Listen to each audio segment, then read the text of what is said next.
Yo, this is for the dirty dog Abu Layth who disrespect our brothers and sisters of Palestine. Yeah.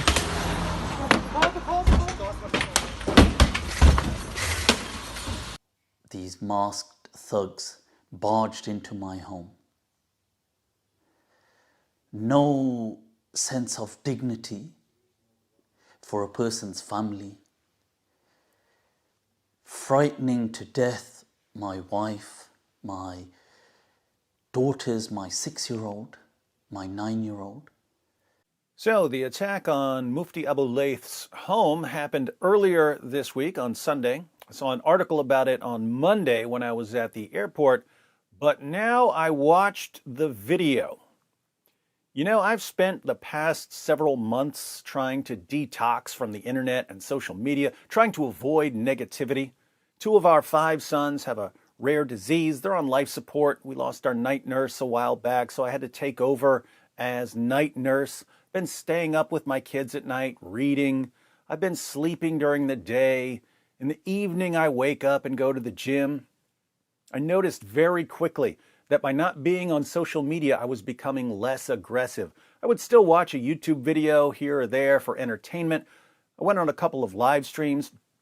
But apart from that, I was totally avoiding social media, and being away from negativity, combined with hitting the gym 5 to 7 days a week, I started feeling better than I've ever felt in my entire life. I've always been surrounded by hostility in one way or another, except for this year when I've avoided it, and I've just been surrounded by my wife and kids. The world feels totally different. Then recently, I decided to get back on YouTube. Even though I'm now nicer than I've ever been at any point in my entire life, I was immediately greeted with a barrage of insults and abuse. I didn't respond. D-Love doesn't care if you insult him. D-Love wants to get along with everyone as far as it depends on him. But now, after I've been back for all of 5 seconds, I see jihadis storming a man's house and terrorizing his daughters. Where the fuck is Abu Layth? Where is Abu Layth? Where is Abu Layth? I've been back for 5 seconds, and these dudes already have me wanting to eat their freaking book. Can you imagine your family being woken up in the middle of the night by a gang of jihadis breaking through your front door? I can. This is something that anyone who criticizes any of the teachings of Muhammad or the Quran has to anticipate. When you criticize anything having to do with Muhammad or the Quran, people start sending you death threats. Threats against you, threats against your spouse, threats against your children.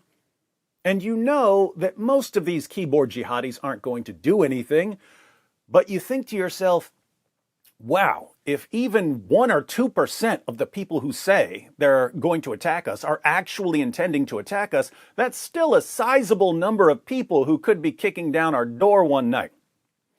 Fortunately, it's never happened to my family, but it did happen to Mufti Abu Layth and his family. If you're not familiar with Mufti Abu Layth, he's a Muslim scholar. Before the attack on Sunday, I had only watched maybe 3 of his videos, so I apologize if I get any of this wrong. He seems like someone who wants his interpretation of Islam to be compatible with the modern world. He spends a lot of time criticizing Muslim scholars and apologists who have outdated positions that fly in the face of reality. In one video I watched, he was making fun of Sheikh Yasser Qadhi and Muhammad Hijab over the infamous holes in the narrative interview. In another video, he was making fun of the Salafi concept of God. Salafis believe that Allah has literal body parts, but they won't say what those body parts are apart from what the Muslim sources say. And when you put together what the Muslim sources say without filling in the gaps, the picture of Allah you end up with kind of seems like a monster created by a mad scientist as part of some sick experiment gone terribly wrong. Mufti Abu Layth makes fun of their position, but this sort of thing gets him into trouble quite a bit. Now, most non-Muslims I know tend to like Mufti Abu Layth, not because he's making fun of Salafi theology, but because he seems like a generally nice guy. There are people in the world that don't seem like people you would ever get along with. Mufti Abu Layth seems like someone that most people would get along with. He's much friendlier and happier than a lot of other Muslim apologists on YouTube. He's got one of the most hilarious laughs ever. The only person I know with a hilarious laugh like that is Anthony Rogers. For my stuff, what? Father every time. The funniest thing I can imagine in this world would be watching Dave Chappelle or Bill Burr doing stand-up with Mufti Abu Layth sitting on one side of me and Anthony Rogers sitting on the other side of me. A comedian tells a joke and all you hear is...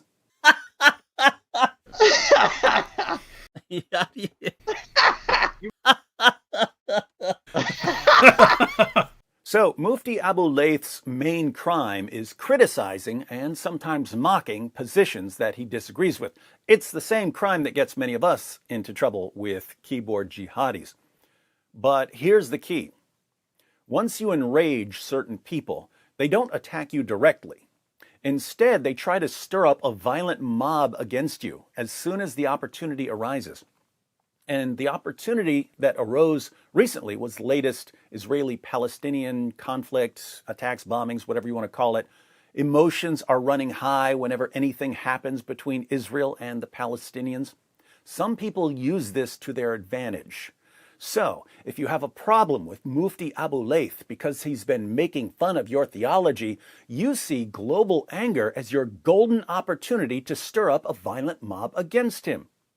Just to be clear, Mufti Abu Layth is no fan of Israel. Right, okay. Israel is at a state level, it is a terrorist at a state level. Okay, this is not anti-Semitism. The truth is, at a state level, it has committed war crimes. Israel is a tyrant terrorist state. I'm being very clear that Israel is being a terrorist state. That's what it's doing. But he acknowledges that Israel is here to stay. Another very hard truth is that Israel is here to stay. I think we as Muslims have to accept that Israel is here to stay. You see, Israel is not going to go away. Where Mufti Abu Layth differs from the people who are targeting him is that he believes human lives are more important than possessing a particular piece of land or a particular building. But TKR, it's only bricks and mortar, it's not life more valuable. It's, Allah didn't send us on this earth just to preserve some bricks. Preservation of life trumps all. What is really tragic is the amount of people dying. Here you've got entire hundreds, thousands lives being killed, blood being shed, and people, they're upset about it, but they're like, yeah, but the Holy Land. What the hell is the Holy Land? Yeah, what is this Holy Land? The Holy Land, the Holy Land. We need to realize that, look, human life comes first. The people who are targeting him seem to be convinced that the ongoing conflict over some land and buildings is far more important than the lives that are being lost. The people who want the violence to continue shame the Palestinians into continuing an endless, hopeless conflict. So you have these terms sometimes like slut shaming and this kind of stuff. Muslims do that to Palestinians. Muslims do it. What they do is they guilt trip them. That you guys have to stay there and you have to put up with this because this is the Holy Land you're defending. Okay, but we have to just accept that this war is lost. There's no point fighting a lost war. Why are we guilt tripping these people to put up with it? We should be, life comes before place. This is my understanding, that we need to know when a fight is lost. So, Mufti Abu Layth looks at this situation. He doesn't believe that the Palestinians will ever be able to defeat Israel. He doesn't believe that the two sides will ever agree to a two-state solution. So he concludes that the best path to peace is for the Palestinians to be relocated and compensated. The truth is, there does need to be a solution. So ideally, it ought to become two-state solution. But I feel that that's never going to happen. I would say that all Palestinians should leave Palestine. and it should be facilitated for them. I feel that they should be relocated and comfortably with compensation and accommodation and education paid for in different parts of the Arab world. Israel probably would even be happy to pay for it because the amount of money it spends on even bombing them these things don't come cheap. Whether you agree with him or disagree with him, his relocation solution is not a crazy position. Even from an Islamic perspective, when Muhammad couldn't win in Mecca, he took almost the entire Muslim community of Mecca and left. He came back years later with an army, but when he couldn't win, he left. Mufti Abu Layth is basically saying the land that the Palestinians are in isn't nearly as important as Mecca was to Muhammad. So why are Muslims more obsessed with the land and buildings than they are with the lives of Muslims? Him saying that was the golden opportunity his enemies were waiting for. Keyboard jihadis apparently believe that if you oppose their theology, it's perfectly acceptable to misrepresent what you've said in order to stir up a violent mob. So they started circulating clips of Mufti Abu Layth taken out of context, which made it seem like he was siding with Israel and telling the Palestinians that they need to be kicked out of Gaza and the West Bank. And it didn't take long for jihadis to attack his house.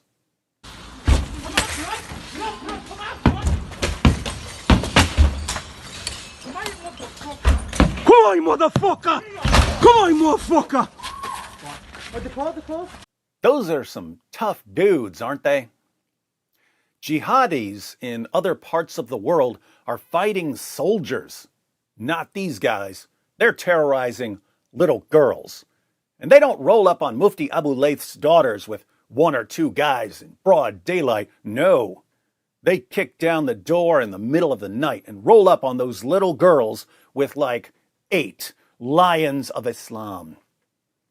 Let me speak to them directly as I close out. Dear home invaders for Allah, I know many of the popular critics of Islam. Based on my experience, I can say that people like you are the main source of hostility against your religion, your God, and your book, and your prophet. Yes, we think that there are all sorts of dangerous and stupid teachings in Islam, but if it weren't for people like you, thugs constantly trying to intimidate everyone who disagrees with you, most of us wouldn't care much what your prophet did 14 centuries ago. You enrage people with your terrible behavior, and then, when people who were minding their own business suddenly respond by criticizing your prophet and your book, you cry, like the little girls you target. If you ever take a break from kicking down doors and traumatizing little girls, tell us more about your wonderful religion.